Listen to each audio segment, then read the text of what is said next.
Hello, Ed. It's Mike Persh from Adelaide. Hello, how you doing? I'm very well. How are you? Pretty good, thanks. That's good. How's sunny Queensland today? Pretty sunny. As lovely as ever. We're freezing our butts off down here, but I guess you know that. Oh, no, I haven't been watching the weather. Yeah. Well, as is normal for this time of year. Right, yeah. So you ready to go? Yeah. Alrighty, let's get into it. First up, thanks a million for giving me some of your time. It is a great pleasure to have a chat to you. Oh, Mike. Yeah. As has been a trade of yours for many years, another very busy year for you, mate. Just come back from Europe. Yeah. I mean, this year in particular, I guess, has been sort of a whole lot of different things, more varied maybe than some of the other busy years. Of course, most people I would think would know that you've been working with Nick Cave in Europe this year as filling in for Mick Harvey. Was that an enjoyable experience? Yeah, it was fantastic. It was really great. I mean, Mick has left the band, and I've sort of taken his place. So it's the tour was sort of the first thing, and then doing some recording on a new album next year. Oh, okay, I wasn't aware of that. Well, that's wonderful news indeed. So you would have played some very large festivals in Europe. Is there any one that or anything that stands out from that? Well, festivals are kind of weird in a way. I mean, they're sort of interesting, and I suppose after a while, there's two things that sort of distinguish them. Either you do a really great show and they go over fantastically well, or otherwise you just sort of focus on the massive amounts of people that are there. And we did a combination of both, really. I mean, we did some really great shows, and we also probably played to, I don't know, some of the biggest crowds I've ever played to anyway. Like played Glastonbury, which was about 130,000 people or something, and Roskilde was similar. It's like playing to a town. It is almost unfathomable indeed. Well, it's just sort of a sea of people. I mean, after a while, it kind of becomes meaningless almost. I wouldn't sort of involve myself as an audience member in something of that size. I mean, I just don't think you can kind of connect with what's happening on stage. I mean, I saw some footage from one of the big festivals, and you kind of they were filming it from way at the back, and even the giant video screens that they had at the side of the stage, you could barely see. Sort of, it was sort of, it just gets a bit silly, I guess. Indeed. But a lot of fun to play, Like, I mean, it was a really enjoyable tour. And through most of the European dates, correct me if I'm wrong, but the Laughing Clowns were supporting? No.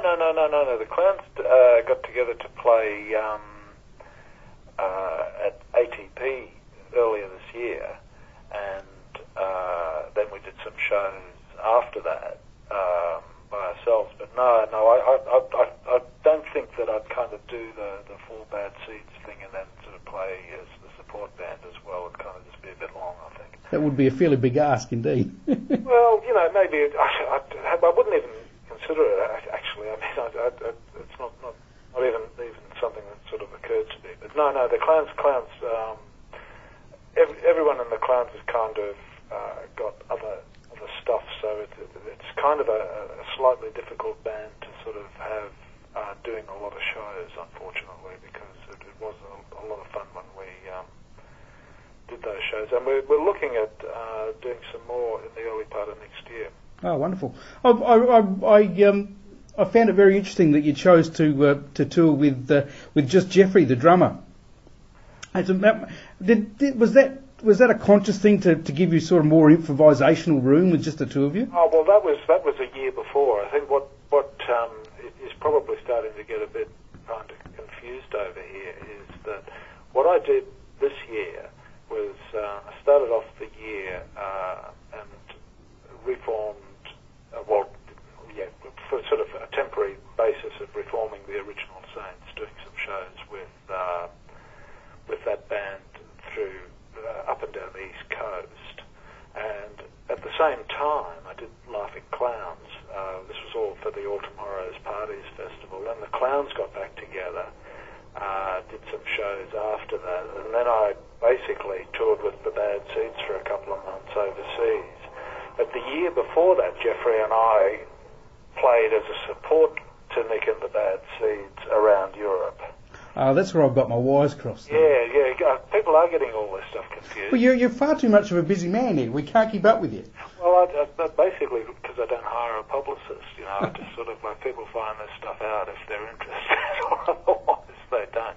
But yeah, no, I thought I'd just correct that because it has kind of become a bit sort of blurred over the way people are interpreting it. Jeff and I didn't play on this last tour. I just played guitar and did backing vocals in the Bad Seeds, not working as their support or anything like that. I was just part of the band, basically. Well, I like many of your fans around the world, keep up with what Ed Keuper's up to from I think the number one ticket holder in your fan club, from Annie Viguelmo in France. Right. Who is a friend of mine, and she is a great example, I think, and I don't think Australians appreciate the level of a lot of folks like yourself are known and loved in Europe. Yeah, well, hopefully it's all love that we get. I mean, yeah, it's sort of yeah. I mean, there are definitely some really marvelously supported people around the place, which is really fantastic. And yeah, I mean, I don't know what to say. I mean, it's great. It's kind of it's a surprise to me as much as anyone, I think. If I can just jump on that subject, just makes me go. If I can jump back to the Saints for a moment, well, I guess a lot, over the years, a lot has been written and said about what you guys achieved and be it myth or legend or whatever. But two of the things that I think were really influential on music in Australia was firstly how you guys took up the reins and really went to England very very early and didn't take the choice to slog around Australia as a lot of bands did at that time. Yeah, I think that was kind of the last thing that we wanted to do was slog around Australia. I guess the one thing that we decided pretty early on was because, I mean, Australia at that time, with the exception of a small group of people, I mean, the general kind of mood towards the band was pretty hostile. And I guess, we sort of just decided, well, why bother trying to convince anyone that it was a good band? We'd just go somewhere else and see the world kind of thing. I mean, to try and... I guess it's never been part of my agenda to convince anyone that what I do is worthwhile. I kind of just do it, and people either like it or they don't. And otherwise you sort of get, you get a little bit sidetracked or something. And I guess we realised that even at an early age. Indeed, and like I said, it was very uncommon for a band to take up that opportunity so early in their career and make that jump. The other sort of significant thing that we did was sort of put out our own record too, like long before anyone was starting to do that kind of thing. And I think that sort of, doing a recording, putting it out ourselves, I mean, all that sort of, without that happening, I don't think there would have been any sort of awareness internationally of the band. And I mean, everyone does recordings themselves these days. It's kind of, it almost goes with the territory sort of thing. But back in '76, it was sort of unusual to kind of just work outside of where the record companies had a hold kind of thing. People just didn't think in terms of, you do it yourself instead of, trying to convince. Once again, it was sort of that whole argument of, do you waste your time trying to convince a record company that you're worthwhile, or do you just go ahead and do it sort of thing? And I agree, and I think that's maybe a fact that isn't applauded about you guys as much as maybe it should be. That we're really forerunners in the independent music scene back in those days, and as you say, it's more the norm than the exception now. Yeah, I think a lot of people just aren't aware of it. Like it's just not. It's kind of. It's not something that's highly publicised, and it's also not something that people kind of think. If they do read it, they sort of think, oh yeah, they put their own record out, big deal. But, in the context of the time, it was actually a really fucking big deal. So it made all the difference for us.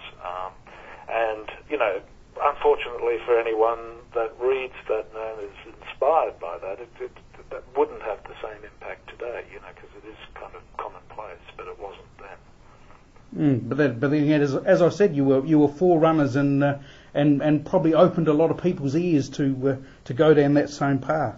Yeah, well, it sort of opened the floodgates. So, after about a year later, everybody was putting out their own single kind of thing. So it did do a lot of stuff.